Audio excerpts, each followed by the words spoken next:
Well, we'll begin with events at a global stage as we monitor developments from U.S., Israel, Iran conflict, with President Donald Trump saying operations in Iran are ahead of schedule. As the reports, the U.S. has destroyed and sunk 9 Iranian Navy ships. It comes after U.S. Central Command said 3 U.S. service members have been killed in action during operation against Iran. President Trump confirmed the death of Iran's supreme leader Ali Khamenei following a major attack by the United States and Israel. This marks the 3rd time President Trump's administration has attacked the Islamic Republic. Emmanuel Ajayi tells us more about it.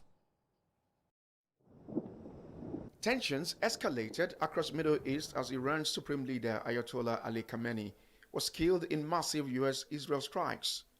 President Trump has indicated the ongoing military actions is aimed at overturning Iran's government.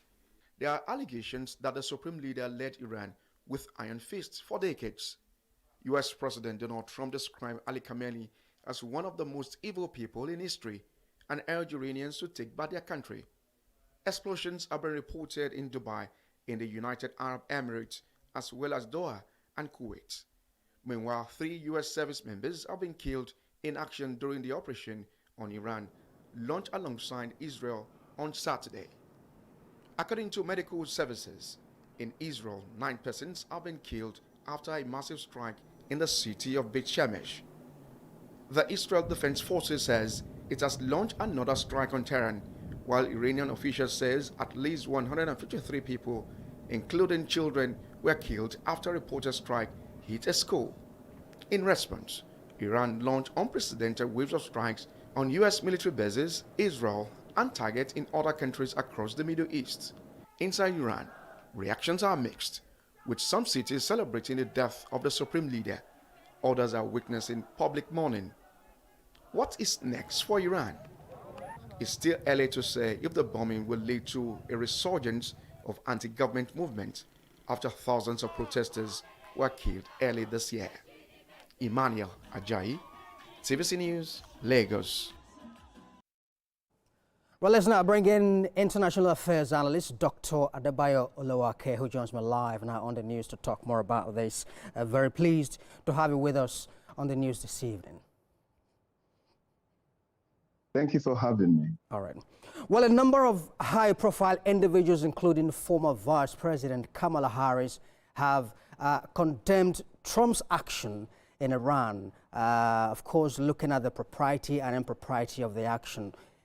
What is your assessment of the action? Of course, I mean, especially as we hear that he acted unilaterally without Congress approval.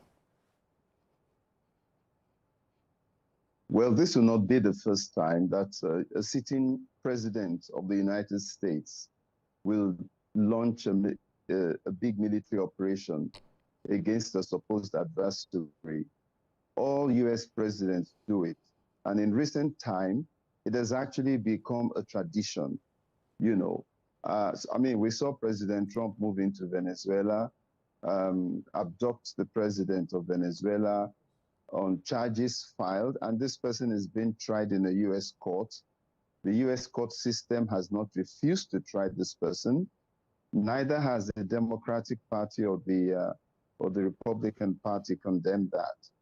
We've also seen, like I said, former presidents, President Bill Clinton, for instance, launched military operations against Sudan at the time, claiming they were trying to suppress groups that were linked to Osama bin Laden.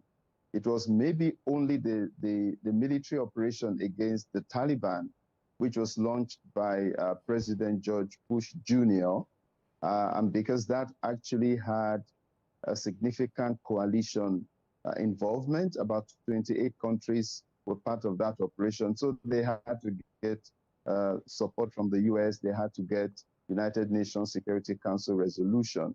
But otherwise, we have always seen US presidents launching military offensives without the US Congress backing them up. But doesn't it violate, of course, the sovereignty of other nations?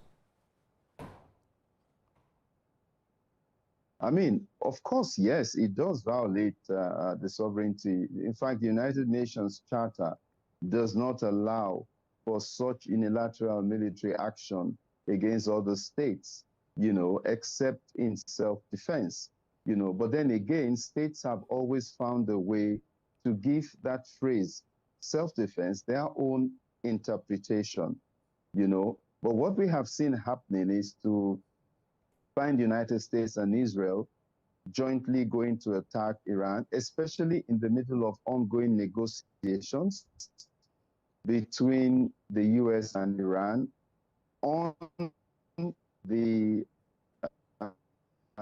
Iranian alleged uranium to ensure that Iran doesn't have the capacity to produce nuclear weapons. But I feel, as perhaps others feel as well, that this could also have been done within the structures of existing international legal mechanisms. But like I said, increasingly, we do not see this approach being taken. Rather, we see big powers launching military operations, provided they believe they can subdue the adversary without even a recourse to domestic parliamentary support. Indeed.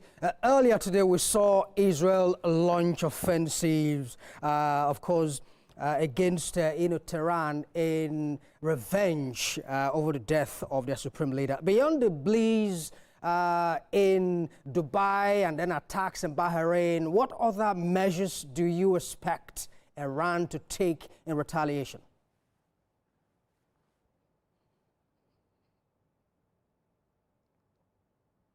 Actually, as we speak, I believe the situation has escalated. It has escalated dangerously. Yesterday, of course, the attack began with the assassination of key leaders in Iran. We also saw, and this has been confirmed by different news agencies, the killing of school children in Iran, which I think has further fueled the kind of response that we see from the Iranians. And then between yesterday and today, we have seen a massive retaliatory strike. Iran has hit 8 countries, including places that have the headquarters of the 5th Fleet of the United States Navy in Bahrain. Israel has also launched today, I think, about 100 airstrikes inside of Iran. So all of these things have reached a scale in just 48 hours that is quite worrisome and frightening.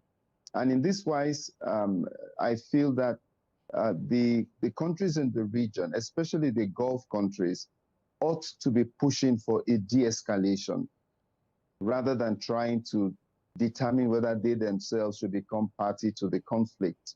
But as it is, Iran has retaliated massively. The Israelis are also increasing their offensives and the sorties that the Air Force is flying, especially given the amount of destruction that we are seeing now. Indeed.